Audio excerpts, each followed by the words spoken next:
गलती का रास उसकी पहले अध्याय पॉल कहता है 6 वचन के अंदर, I marvel that you so soon removed from him that called you into the grace of Christ unto another gospel. अफसोस करता हूं कि इतनी जल्दी तुम उस सच्चाई को सुने थे, उससे बहक गए। अनदर गॉस्पेल, एक और सुसमाचार आया, which is not another but there be some that trouble you and would pervert the gospel of Christ. मसीह के सुसमाचार को परवर्ट करना, उसको मोड़ देना। 8 में लिखा है, बट दो वी और an angel from heaven preach any other gospel unto you than that which we have preached unto you, let him be accursed। जो सुसमाचार हमने तुम्हें सुनाया है, इसे छोड़कर कोई और सुसमाचार शायद आसमान से फरिश्ता आकर सुनाए तो वो श्रापित है। ये सुसमाचार देखिए जो आपका उद्धार का संदेश था, इस संदेश को पौलुस कितनी कठोरता से कहता है, यही है जो तुम्हें बचाएगा, इसके अलावा कुछ भी नहीं है। और अगर कोई सुसमाचार आए, चाहे वो आसमान का फरिश्ता क्यों ना लाए, वो श्रापित है। इट्स एक्स्ड। एक जमीनी आदमी आसमान के फरिश्तों को श्रापित करने के लिए कितनी उसको खातरी होना चाहिए जो वो प्रचार कर रहा है वो सही है करके। हमने जो सुसमाचार तुम्हें सुना है, इसके अलावा कोई और सुसमाचार तुम्हारे पास आए तो वो श्रापित है। ध्यान रखना, वो कहता है फरिश्ता आए तो भी, क्योंकि आपको अच्छी तरीके से मालूम है कि आदन के वाटिका में दूसरा सुसमाचार फरिश्ते ने ही लाया था और उसका नाम था लूसीफर। तो बोले संभव है फरिश्ता भी आसमान से दूसरा सुसमाचार लाए, वो श्रापित होगा। पॉल कहता है, for we do now persuade man और गॉड और do I seek please man. क्या हम मनुष्य को खुश करें या परमेश्वर को खुश करें?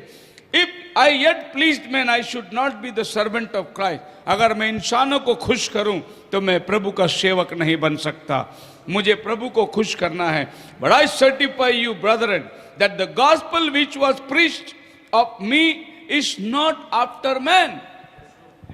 जो सुसमाचार मैंने तुम्हें प्रचार किया है वो मनुष्य की ओर से नहीं था। Praise the Lord। For I neither received it of man, या तो वो मुझे मनुष्य से मिला, neither was I taught it, ना ही मैं सिखाया गया, but by the revelation of Jesus Christ। बोले आमेन। आपको ये शिक्षण आपको सिखाया नहीं गया, ये आपको पढ़ाया नहीं गया, ये खुदावन ने आपको प्रकाशन दिया कि आप इसको समझ पाए। और ये गॉस्पेल को सिर्फ रेवलेशन से ही आप समझ सकते हैं, वरना आप पास्टर लोग के साथ में बैठकर बात करके देखिए, वो सबसे बहुत अच्छी बात है, हमेशा कहते हैं हमको यीशु का सुनने गए क्या पीटर का सुनने गए। बहुत उनको लगता है कि बहुत बड़ा बात उन्होंने बोल दिया, हमको यीशु का सुनने गए क्या पीटर का सुनने गए। क्योंकि यीशु ने पिता पुत्र पवित्र आत्मा बोला, पीटर ने यीशु के नाम पे, तुम पीटर की सुनते हम यीशु की सुनते हैं। इतनी सफाई देकर वो कितनी गलत में बैठे हुए हैं। पॉल कहता है कि जो समाचार हमने तुमसे लाए ये मनुष्य की तरफ से नहीं मिला, ये प्रकाशन से मिला है। क्यों ये बंदा बोलता है मालूम है, ये प्रकाशन से मिला है क्योंकि ये पेंतीकोस्त के दिन में नहीं था। जब पवित्र आत्मा उतरा था 120 लोगों में, वहां पौलुस नहीं था कि वो उनसे शिक्षण पाए। पौलुस को दमस्कस के रास्ते पर प्रभु ने भेंट दी, वो जाकर अंधा बन गया रहा, प्रभु ने उसकी आंखें खोली, हनन्याह ने उसको बपतिस्मा दिया। मतलब वो सब चीज को हाँ करते गया क्योंकि उसने देखा रास्ते पर जिसने आवाज दिया, मैं प्रभु हूं जिसे तू लात मारता है, पैमाने पर लात मारना तेरे लिए कठिन है। उसने पूछा, हे प्रभु तू कौन है? लॉर्ड। एक यहूदी यहोवा को छोड़ किसी को प्रभु नहीं कहेगा। वो जान गया कि अग्निस्तंभों में जो बात किया ये मेरा वही खुदा है जो मूसा के साथ अग्निस्तंभों में बात किया। प्रभु तू कौन है? मैं यीशु हूं। पॉल को इमीडिएटली समझ में आ गया कि मूसा के साथ झाड़ी में जो बात किया वो भी यीशु ही है। इसके सिवा दूसरा कोई खुदा अग्नि में नहीं बात करता।